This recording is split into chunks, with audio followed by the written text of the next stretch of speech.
assunto espinhoso para a União, estados e municípios que muitas vezes se escondem quando é preciso falar sobre as obras inacabadas.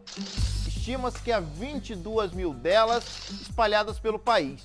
Dinheiro do contribuinte desperdiçado em projetos e estruturas que não servem para nada.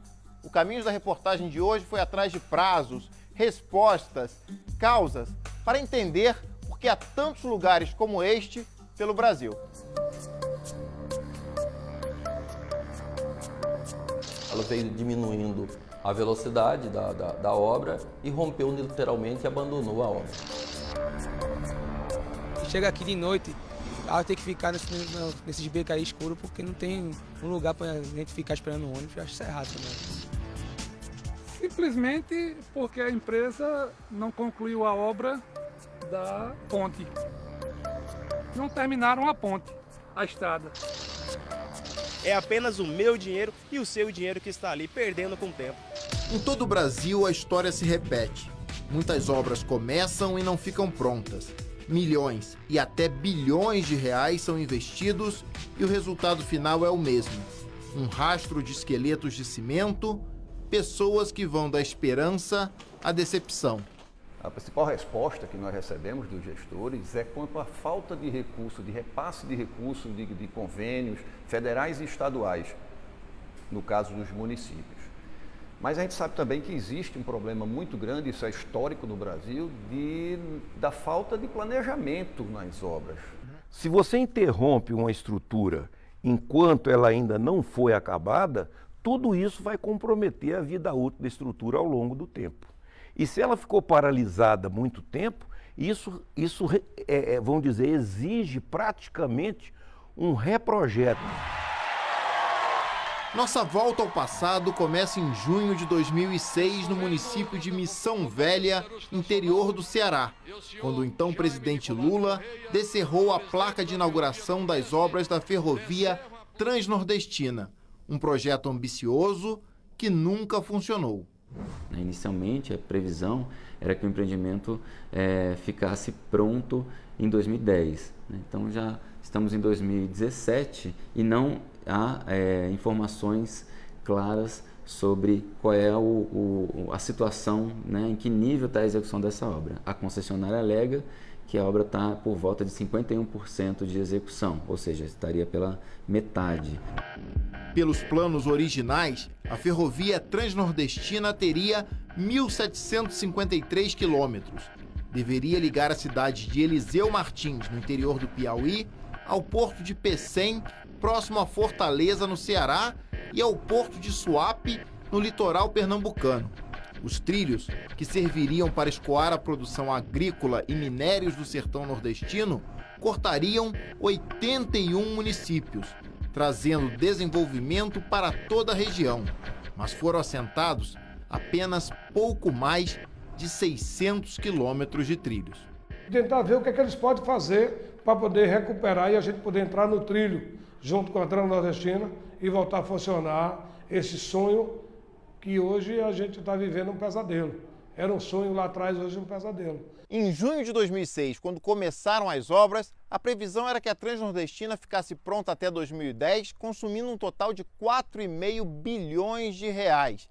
Mais de uma década já se passou, os trilhos não levam nada a lugar nenhum e os vagões estão em completo desuso.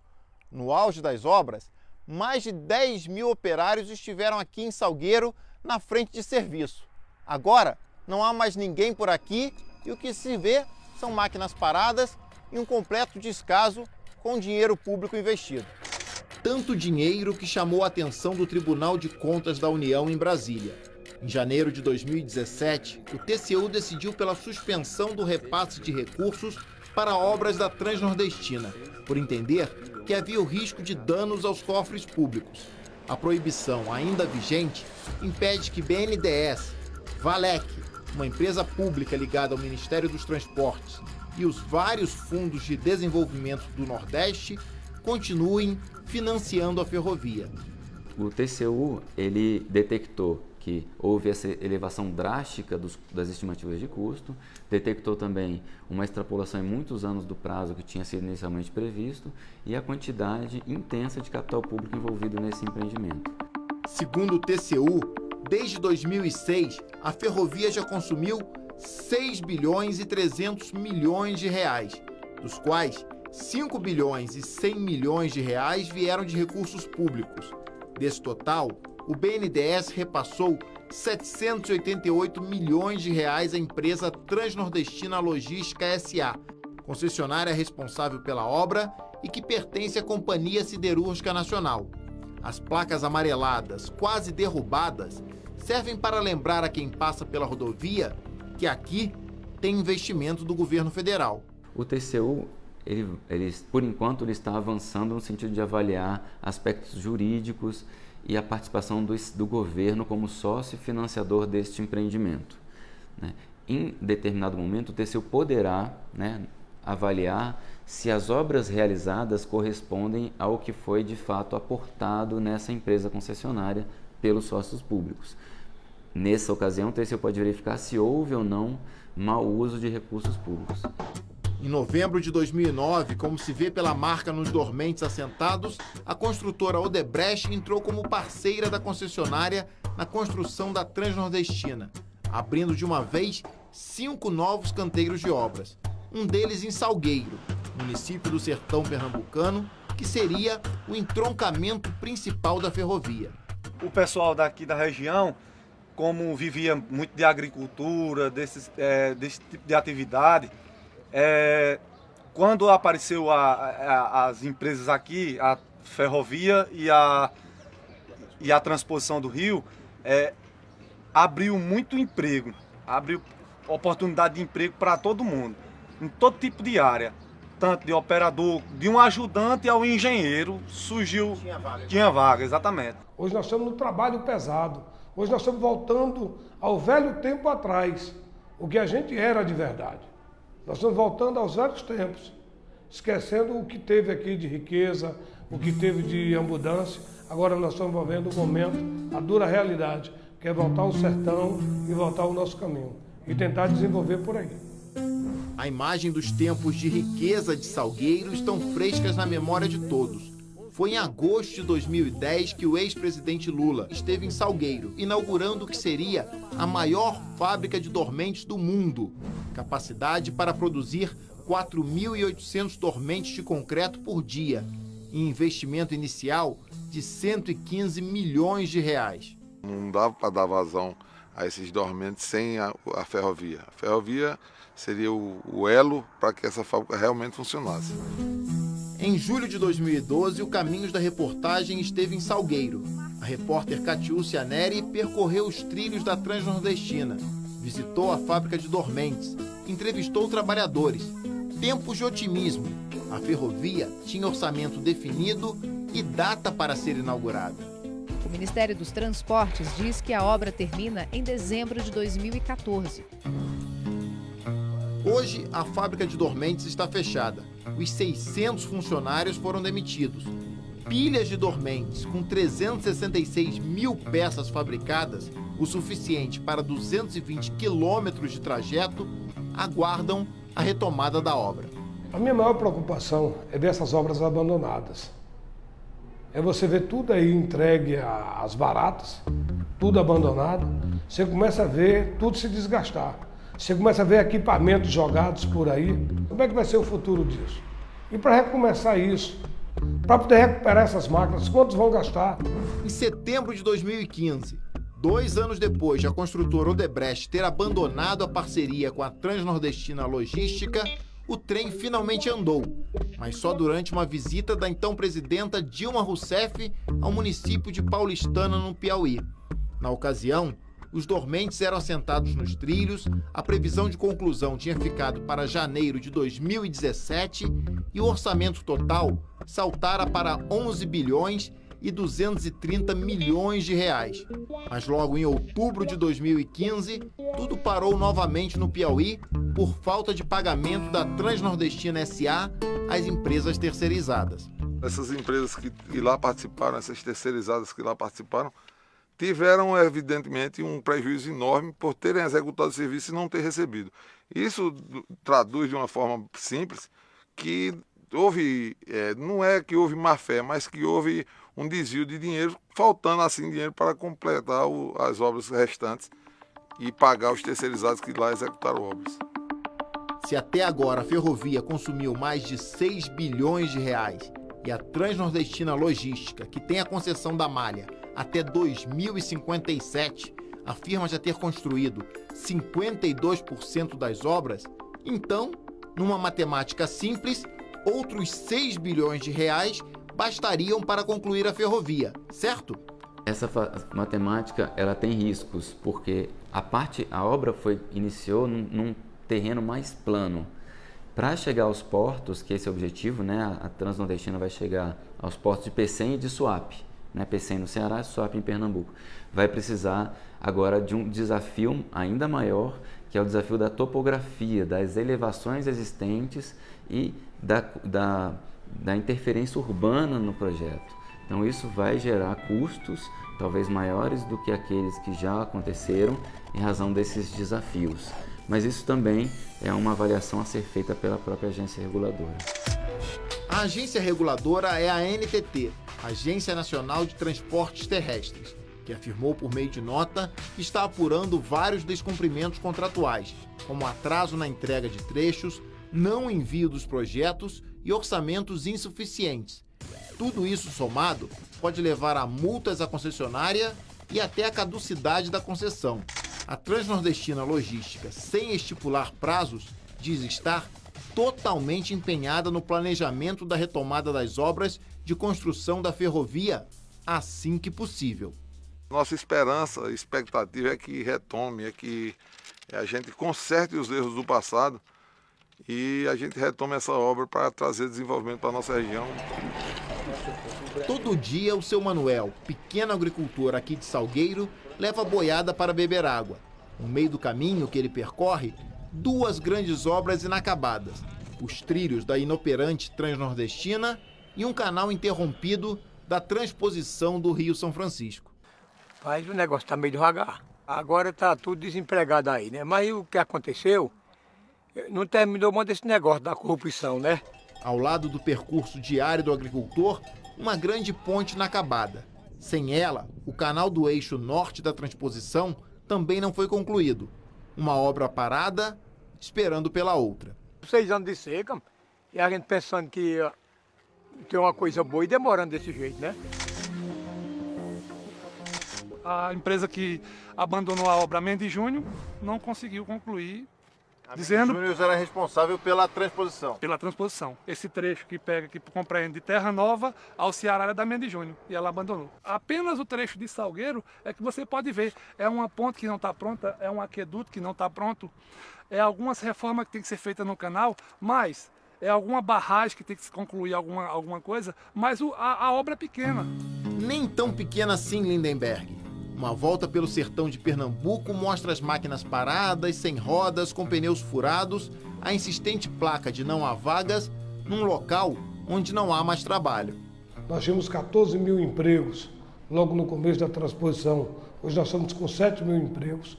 Está todo mundo na rua hoje pedindo emprego. Em 2014, o operador de máquinas pesadas Miguel Vidal foi um dos operários escolhidos para participar da gravação de uma propaganda oficial do Ministério da Integração. Todos eram a imagem do otimismo.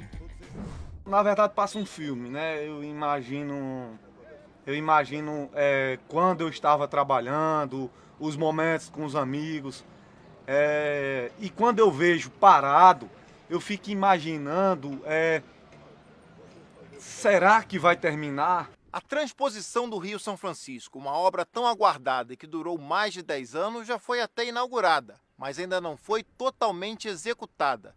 No eixo norte, um canal de 252 quilômetros de extensão, ainda falta a instalação de bombas na estação elevatória de Terra Nova, em Pernambuco.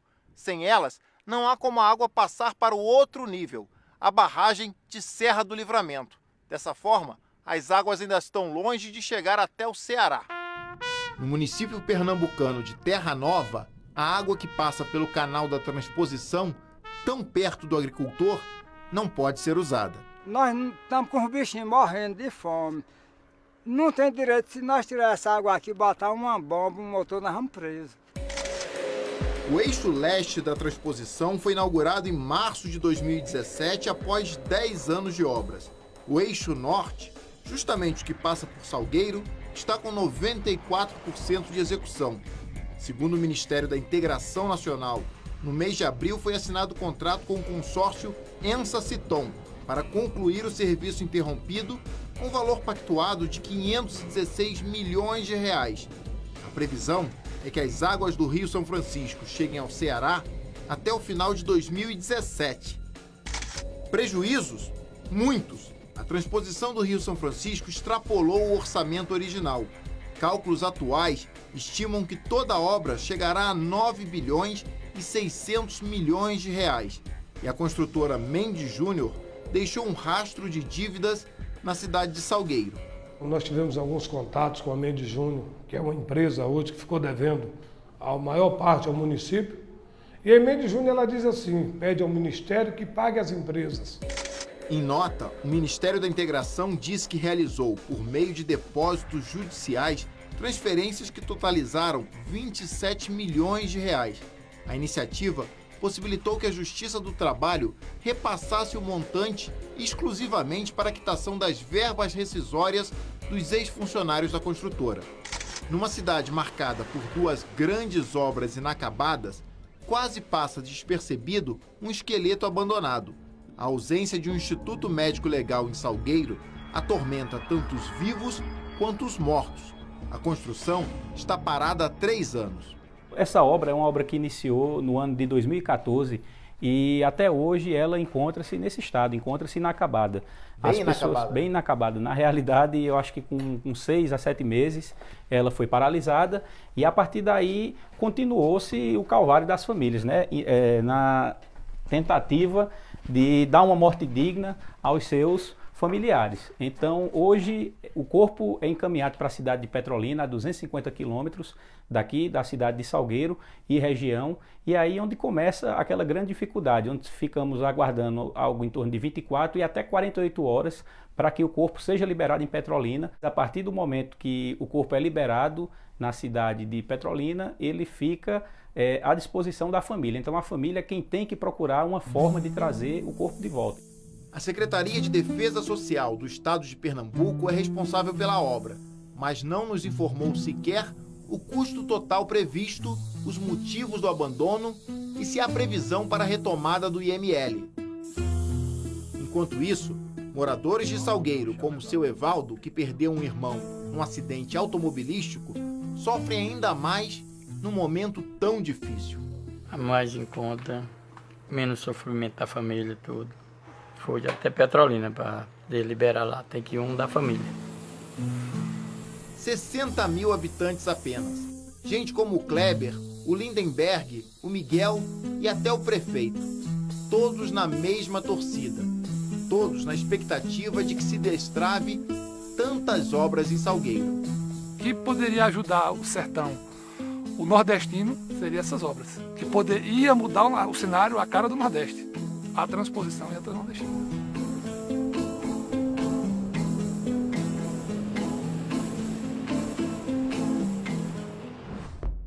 No próximo bloco tem mais. Obras prometidas para a Copa do Mundo em 2014 que melhorariam a mobilidade nas capitais, até hoje ainda geram problemas para a população e são a dor de cabeça dos atuais administradores.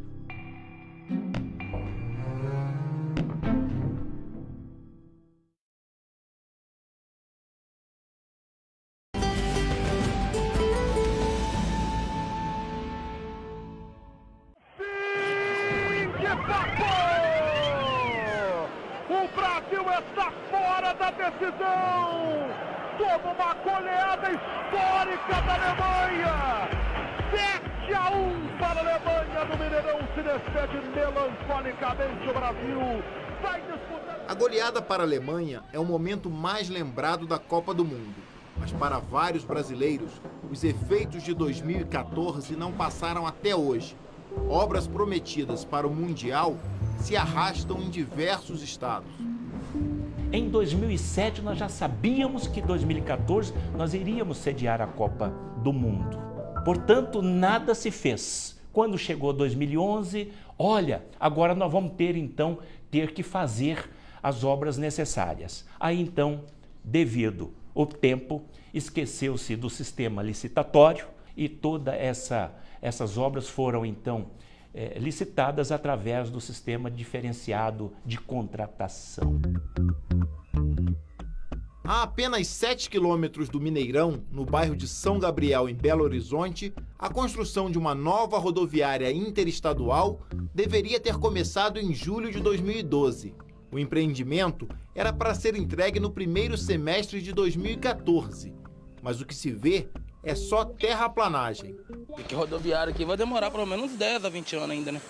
Pelo que eu creio, obra não tem, trabalhador não tem. Fazer o quê? O pessoal quer mais o quê? Só o dinheiro da gente que vai embora, né? A área passou por 287 desapropriações, que custaram mais de 40 milhões de reais para a Prefeitura de Belo Horizonte. Esse processo atrasou o início das obras. Só em janeiro de 2016, o consórcio SPE recebeu o terreno para começar a construção. A rodoviária teria que ser entregue em agosto de 2017. O investimento ficaria a cargo do consórcio, que teria 30 anos para explorar os lucros do novo empreendimento. Mas, segundo a BH Trans, empresa de transporte e trânsito de Belo Horizonte, as chuvas recorrentes no final do ano passado e início deste ano trouxeram dificuldades para a execução da obra, causando diversas paralisações. Até o momento a gente vê ali o negócio da firma ali, mas não embalou nada. Agora, a partir do momento que sair do papel e ficar pronto, aí eu creio que vai ser um grande benefício para todos nós, né? Mas os índices pluviométricos do Instituto Nacional de Meteorologia mostram que choveu menos em Belo Horizonte este ano do que a média histórica da cidade. A desculpa não cola e irrita ainda mais a população. É uma palhaçada, entendeu? Atrapalha o trânsito da gente todinho, entendeu? Você tem que levantar mais cedo para poder sair de casa, você tem que levantar mais cedo para poder chegar no serviço. Em termos de mobilidade urbana, as capitais da Copa levam goleadas diariamente. Os atrasos nas obras da Copa, estou falando em 2012, 2 anos antes da Copa. O primeiro relatório de 27 obras mostrava que 26 estavam atrasadas. Tanto que até hoje 17 delas não foram concluídas. Nós precisamos de encontrar um caminho de fechar essa conta, porque senão fica uma coisa extremamente desconfortável, tanto para nós da fiscalização como para o próprio governo. A Arena Pantanal, em Cuiabá, sediou apenas 4 partidas da Copa, todos jogos da primeira fase. Mas as cicatrizes do maior projeto prometido continuam pela cidade. O governo de Mato Grosso aproveitou a onda de investimentos e tentou instalar um modal de VLT, o veículo leve sob trilhos, quando a solução mais simples poderia ser um BRT, que usa ônibus em vez de trens. O Ministério das Cidades aprovou o projeto. Aí a turma aqui começou a se organizar e fizeram, né? Trocaram esse projeto na viagem de avião de Cuiabá para Brasília. Eles saíram daqui com o projeto do BRT para pegar o dinheiro no Ministério da Cidade, encontraram um território fértil. Para captação de não teve jeito. Aí criaram o projeto do VLT ao preço de 1.470 bilhões de reais. Para quê? Para atender a mesma demanda que o projeto do BRT estava pronto, adequado e só faltava o detalhamento. O VLT imaginado teria 22 quilômetros de extensão. A linha 1 ligaria o aeroporto de Várzea Grande a um terminal em Cuiabá, uma distância de 15 quilômetros. A linha 2 iria do Morro da Luz ao bairro Cochipó por 7 quilômetros de trilho, um trajeto que necessitaria de várias desapropriações e da construção de muitas estações pelo caminho. Se notou que foi uma obra de início sem projeto nenhum, de que forma que ia ser concluído, por isso você percebe que ainda continua da mesma forma. Então, eu acho que foi de maneira irresponsável, fizeram um projeto que na realidade não tinha no papel.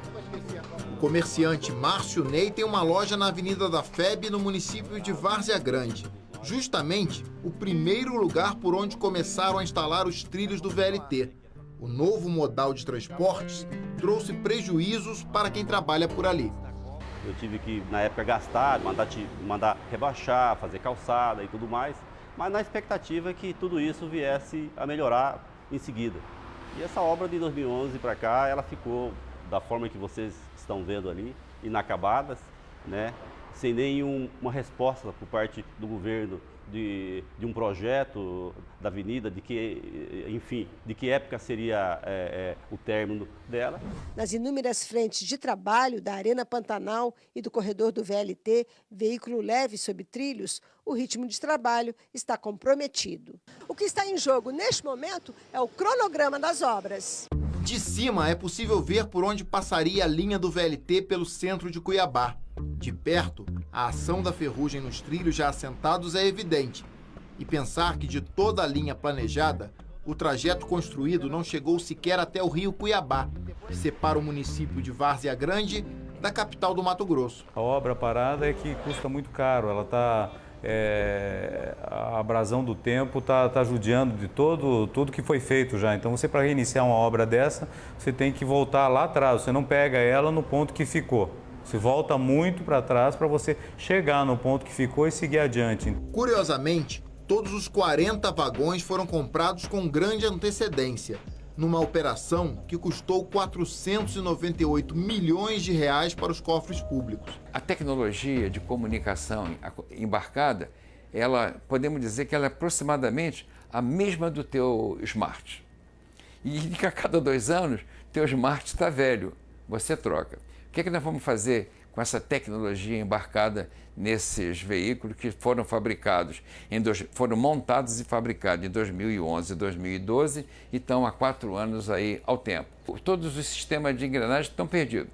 E cada vez que um espertalhão aí vem dizer que, os equipamentos estão sendo mantidos, conservados, isso é uma mentira deslavada. Eles estão lá abandonados porque não há gente para fazer a manutenção de 40 veículos.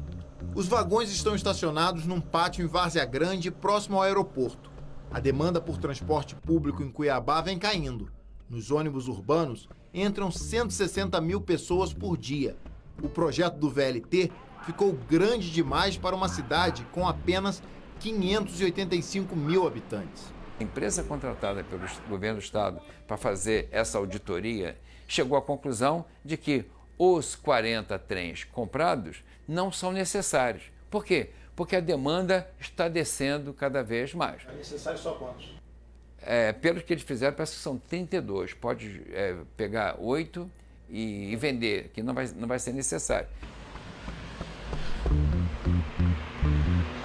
Ilusão que os cuiabanos, os matogrossenses tiveram desse VLT foi provado na Copa, até porque a Copa aconteceu e nós não sentimos falta do VLT, então não existia necessidade da construção desse modal. Cuiabá não necessita de um VLT. Cuiabá precisa sim de um modal de qualidade, seria o transporte público ou até mesmo o BRT, que existe no Rio de Janeiro, existe em Goiânia, ele sim seria interessante aqui para nós. Foram gastos 1 bilhão de um contrato original de 1 bilhão e 400 e dessa parte, metade disso foi para a aquisição dos vagões, são 500 e poucos milhões para os vagões que estão aí armazenados aí, parados. Mas o que a gente depreende dessa situação? Não há como fugir dela, tem que terminar. O protagonismo do governo aí é necessário. Então, o governador e o seu secretário finalmente decidiram retomar. A Secretaria de Cidades é responsável pela obra e conseguiu, no início de abril, um novo empréstimo para a conclusão do VLT.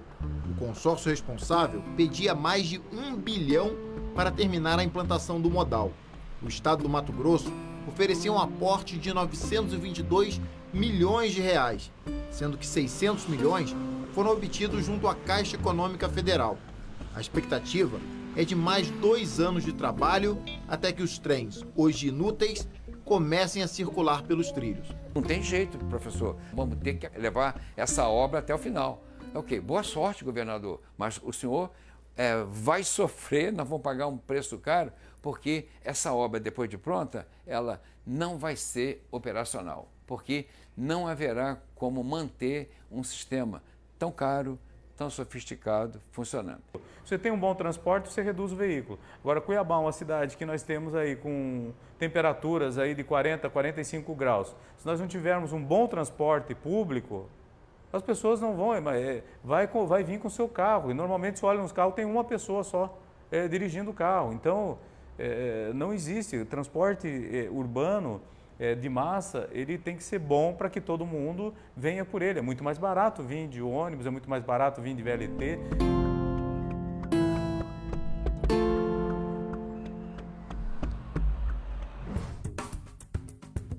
No nordeste do país, Pernambuco recebeu 5 jogos da Copa e a cidade de Recife ficou com muitas obras inacabadas, que deveriam ter sido entregues até 2014. A maior delas, o corredor leste-oeste do BRT, o serviço de ônibus expresso que se tornou objeto de investigação do Tribunal de Contas do Estado.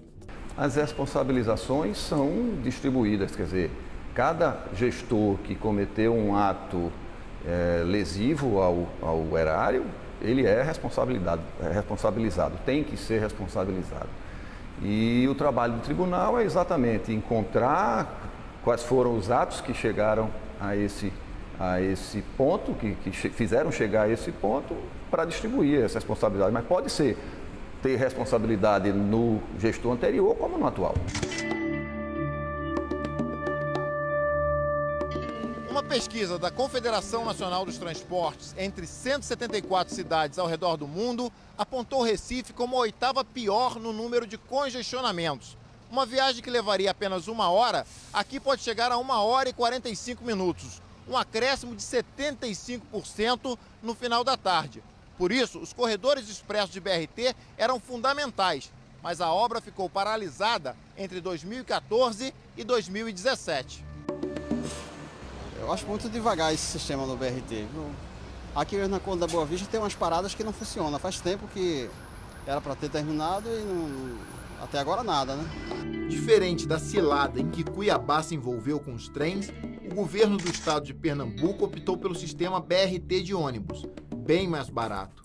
O corredor Norte-Sul, que avançou mais rápido, permite uma ligação dos municípios da região metropolitana ao centro de Recife. O valor do contrato, incluindo o termo aditivo, chegou a 187 milhões de reais. O problema ficou com o outro corredor, o leste-oeste, que liga o município de Camaragibe a Recife ao longo de 15 quilômetros. Ele só tem poucos lugares que ele param, né? Na verdade. Não para aqui em todo o trajeto da Conde da Boa Vista, que tem muitas paradas desativadas, ainda não foram concluídas, que na verdade já era para ter feito isso desde a primeira Copa, né? Da Copa que teve aqui no Brasil, e isso não foi resolvido. As reclamações da população e várias estações por fazer foram o que ficou do BRT leste-oeste, orçado em 168 milhões de reais e abandonado pelo consórcio Mendes Júnior Servix. O contrato foi rescindido pelo governo em 2015 e só agora está sendo licitado novamente. Elas abandonaram a obra com a deflagração da Operação Lava Jato e o governo de Pernambuco imputou multa, né, a Construtora Mendes Júnior e, consequentemente, fez o distrato do contrato. Só agora, em 2017, a estação Benfica, uma das muitas que estavam inacabadas no corredor leste-oeste, foi retomada. Enquanto isso, os BRTs passam direto, sem ter onde parar. Primeiro semestre aí temos mais algumas obras a serem licitadas, que estão em fase de licitação. E no segundo semestre também teremos outras obras do corredor leste-oeste, finalizando aí, colocando todas em obra, para ir até primeiro semestre de 2018 elas estarem em operação. O que está acontecendo é que essas obras estão paradas aqui no centro do Recife e aumentando o transtorno ao invés de facilitar, de melhorar o trânsito que era a proposta inicial. Quer dizer, você tem vias como a Avenida Caxangá e a Avenida Cruz Cabugá, que são avenidas de grande movimento, e que na Caxangá existia uma via exclusiva para ônibus. Essa via foi tomada pelos veículos do BRT. Na Avenida Caxangá, por onde passa o corredor leste-oeste, há 2 terminais de integração inacabados, cujo investimento inicial era de 18 milhões de reais. O maior deles é o terminal da 4ª Perimetral, que deveria receber 53 mil pessoas por dia. Se tivesse pronto, a gente não estaríamos aqui numa parada improvisada. Estaria aqui dentro, no terminal, tudo direitinho, né? Mas tá parado, ninguém resolve nada, não faz nada e fica nessa, né?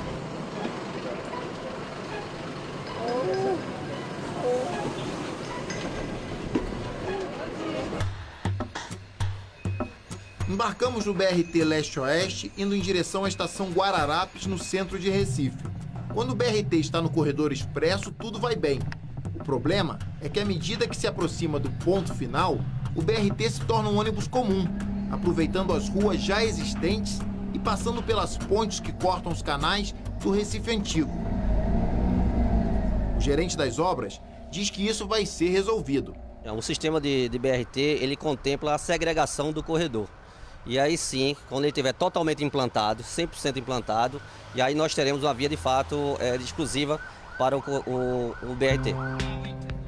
Dados da Secretaria de Cidades estimam que o corredor leste-oeste pode transportar 54 mil pessoas durante as 560 viagens que o ônibus faz por dia.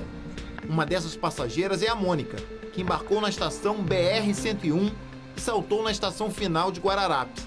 Para ela, as estações inacabadas fazem falta. Se eu quiser descer no certo bairro, que é o bairro da Benfica, a estação lá não está concluída. Então eu tenho que descer no Derby, na estação do Derby, vir andando, ou descer aqui na estação Guararapes e voltar andando até a Benfica.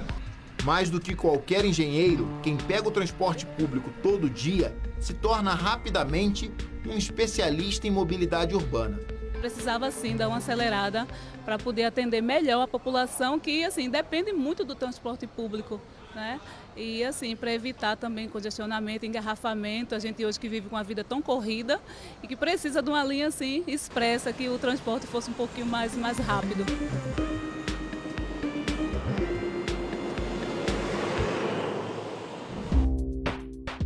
Rapidez é um termo que não combina com obras públicas. Brasília sediou 7 partidas da Copa do Mundo e também cavou seu próprio buraco de 225 mil metros quadrados. Em julho de 2013, foi autorizada a obra de paisagismo no canteiro central da Esplanada dos Ministérios, em Brasília. A ideia era trazer sombra e beleza para moradores e turistas que desembarcassem na estação do metrô, lá na rodoviária, e fossem caminhando por 3 quilômetros até chegar ao estádio Mané Garrincha. Para a Copa, não ficou pronto. Para as Olimpíadas, também não ficou pronto. E agora, toda essa terra revirada ainda está por aqui. O orçamento do inexistente Jardim Burle Marx ultrapassou os 21 milhões de reais. A primeira etapa, que fica mais próxima à fonte luminosa, concluída até a Copa do Mundo, ela não ficou. Essa etapa hoje ela está com 66% executada. E a segunda etapa, que também é a mesma empresa, ela hoje está com 47% de execução, né? É uma obra que tem recursos disponíveis para execução. Recursos há, mas a empresa de paisagismo Vale do IP, que ganhou a licitação em 2013, não mostrou capacidade para executar a obra até o fim. Agora, em 2017, a Nova Cap, uma espécie de secretaria de obras do Distrito Federal, decidiu dar uma nova chance aos mesmos construtores, porque isso seria mais rápido do que abrir um novo processo licitatório. A ideia é abrir uma frente e concluir, e esse contrato ele vence em meados de junho. Então, se a empresa cumprir essas 2 etapas seguintes, nós vamos prorrogar esse contrato. Caso ela não cumprir, vamos fazer a rescisão do contrato e fazer uma nova licitação. Um espelho d'água em plena crise hídrica vivida pelo Distrito Federal. Embora a gente possa concluir essa etapa, nós só vamos encher o espelho d'água no início do período chuvoso, agora em outubro ou novembro, né? Então, por isso a obra também vai ter que ficar lá para o final do ano, porque porque a população não vai entender nós passando uma dificuldade hídrica como nós estamos, né, e nós enchendo um espelho d'água lá no meio do eixo.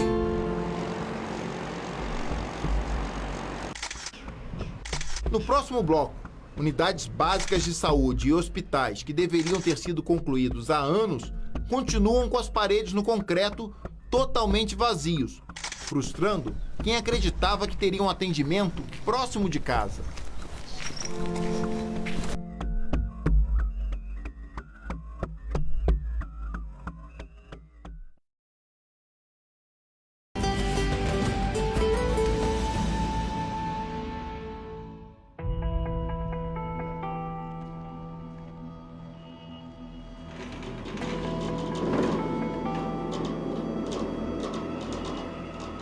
Não é difícil entrar nas estruturas inacabadas de uma obra que simboliza o descaso com os cofres públicos, o Hospital Central de Cuiabá. Era março de 1985, quando o edifício de 5 blocos começou a ser erguido numa área de 19 mil metros quadrados. Aquilo é uma coisa emblemática, sobre uma coisa emblemática, realmente me esqueci daquela obra. É da década de 80, né? E aquilo é um problema, porque a planta já está inadequada do ponto de vista tecnológico, né, para o hospital. O atual governo anunciou que iria fazer lá um outro projeto, mas isso não foi encaminhado. 2 anos depois de iniciada, em 1987, a obra foi suspensa por suspeita de desvio de verba. Para quem entra aqui, a sensação é de um prédio fantasma. Eu praticamente tinha apenas 4 anos de idade quando deu início nessas obras. Hoje ela está paralisada há 30 anos e, infelizmente, o que as pessoas esperavam que pudesse ser aqui um local para fazer atendimento de saúde à população, hoje é apenas isso aqui. Uma obra abandonada e praticamente coberta por mato.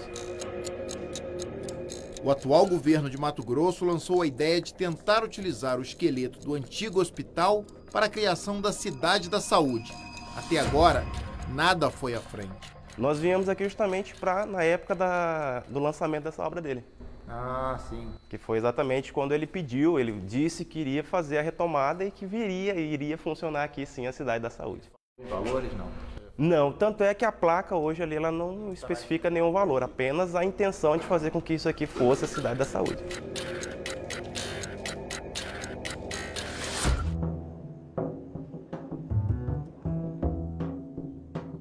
Distante 16 quilômetros da Cidade da Saúde, outro edifício começou a ser construído para servir de hospital universitário e também está inacabado.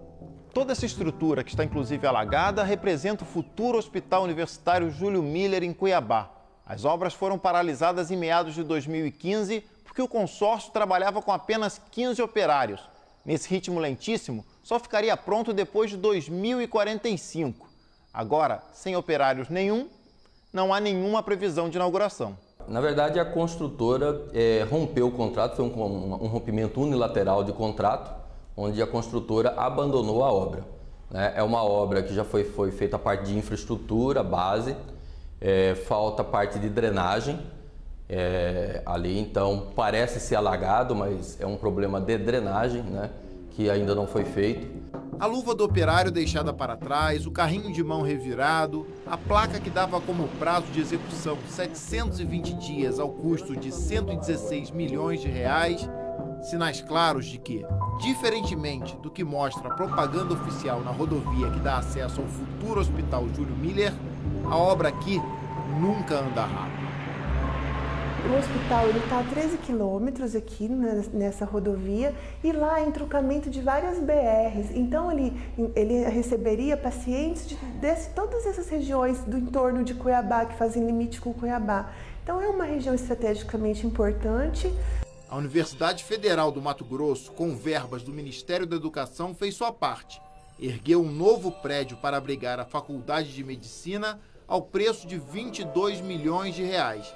O problema é que o governo do estado vem se complicando quando o assunto é o hospital universitário.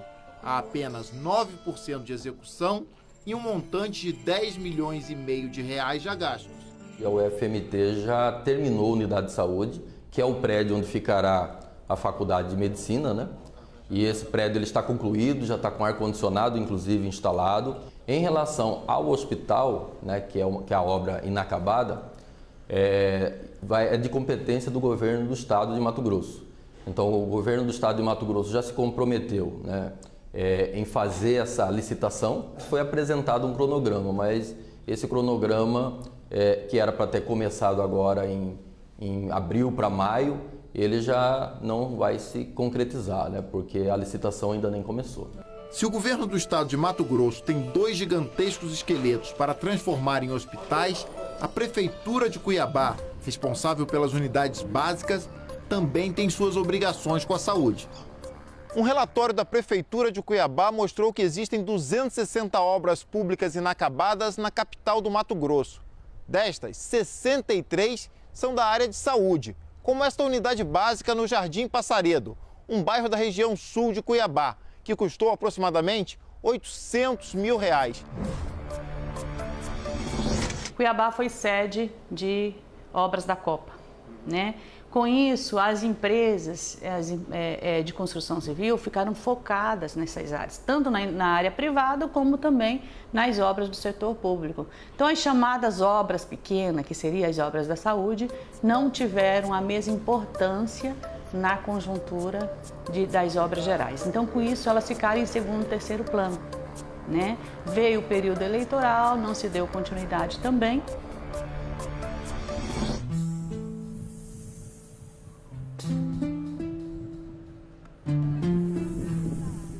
A uma distância de apenas 5 quilômetros da primeira unidade básica de saúde que visitamos, encontramos outra estrutura abandonada agora no bairro Real Parque. O sonho de ter médicos pertinho de casa cada vez fica mais distante.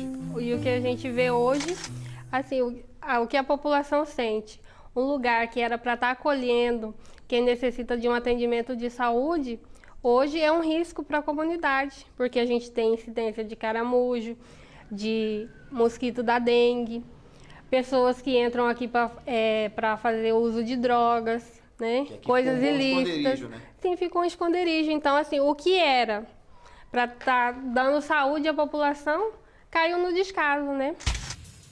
Descaso é a palavra mais ouvida quando nos deparamos com obras inacabadas. Adriana é a presidente da Associação de Moradores do bairro.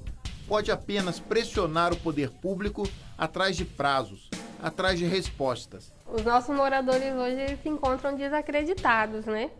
Tanto que assim, a gente faz reportagem, chama a televisão para gravar alguma coisa, todo mundo recusa, porque já fizemos tanta coisa, já fizemos manifestações, né? Então, assim, estão descrentes. A unidade básica de saúde estava orçada em R$ 828 mil. Começou a ser construída em 2013. Deveria ter ficado pronta em 6 meses.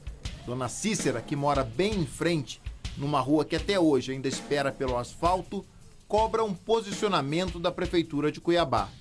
Nosso atual prefeito, esses tempos atrás, veio visitar aí e nos afirmou o seguinte, que ele não ia mais abrir obras nenhuma em Cuiabá, enquanto não terminasse as obras que tinham recomeçado.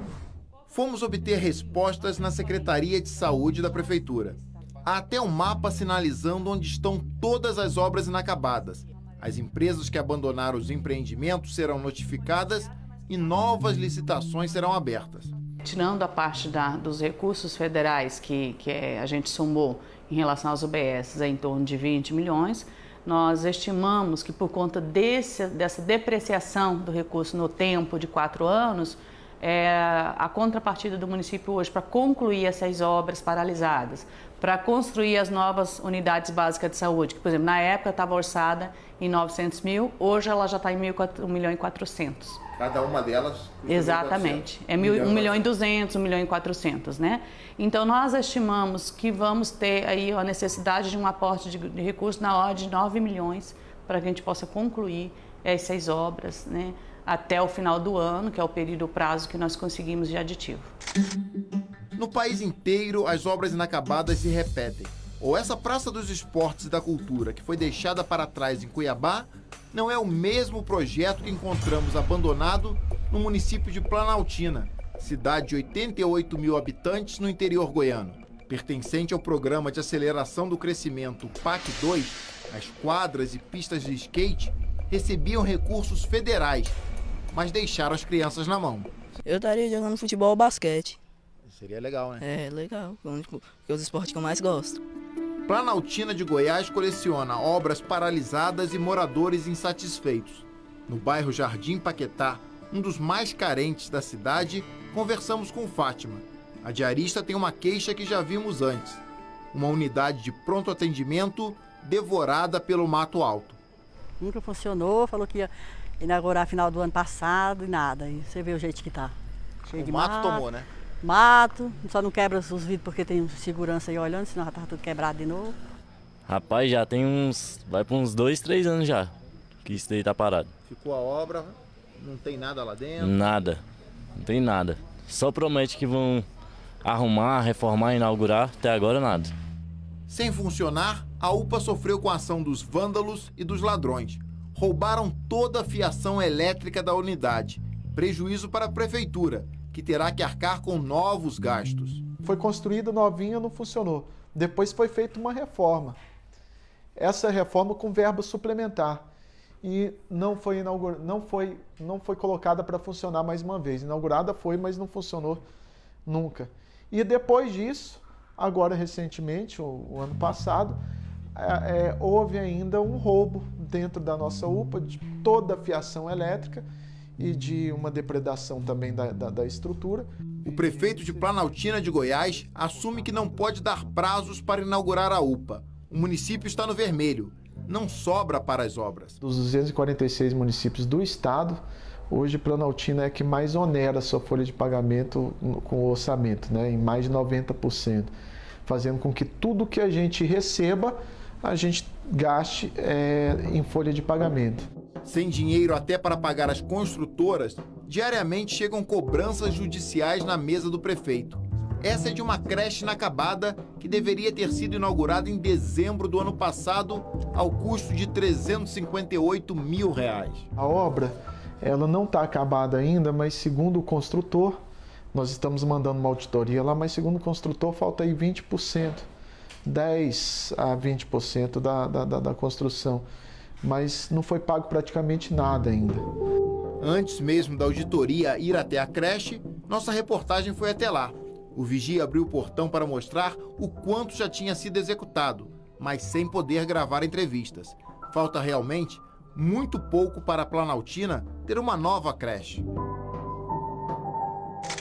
Das 1.600 obras de baixo custo paralisadas no Brasil, 445 são de creches e pré-escolas. 342 são obras de saneamento, 270 são de urbanização de assentamentos precários, 436 delas já foram retomadas, 79 concluídas. A conclusão de uma obra que foi interrompida há tempos é assunto para gestores públicos, mas também para especialistas. Convidamos um professor de engenharia da Universidade de Brasília para visitar uma estrutura que foi abandonada em 1992. Portanto, há 25 anos. Do jeito que está aqui, por exemplo, talvez seja necessário, na recuperação, demolir essa parede e fazer outra vez. Ou seja, a recuperação dessa obra, a estrutura de concreto dela, pode não estar danificada e com certeza poderá ser aproveitada como um todo. Mas, obviamente, com correções. Mas o restante, a alvenaria, as esquadrias e outras partes, outros componentes da edificação, o gasto com certeza vai ser enorme. Se há uma sorte nisso tudo, é que as estruturas de concreto armado são extremamente resistentes ao tempo.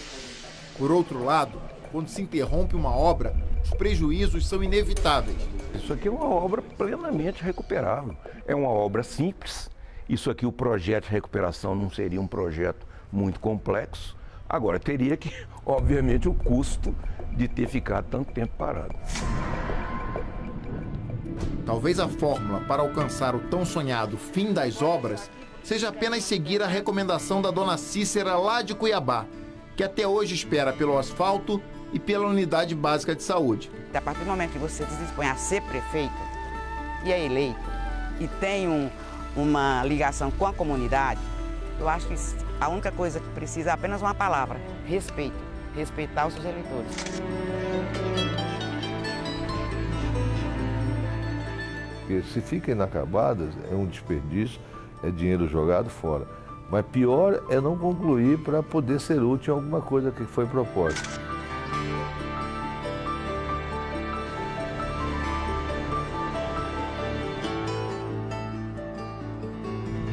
Um dia um neto, um filho, vai estar passando e vai dizer: meu pai trabalhou aí, ou meu avô, entendeu? Só que é onde vem aquela pergunta, né? Será que vai ser terminada essa obra?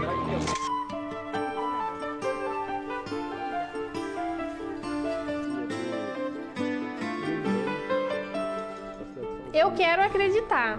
Tá muito difícil. Eu acho que a esperança é a última que morre.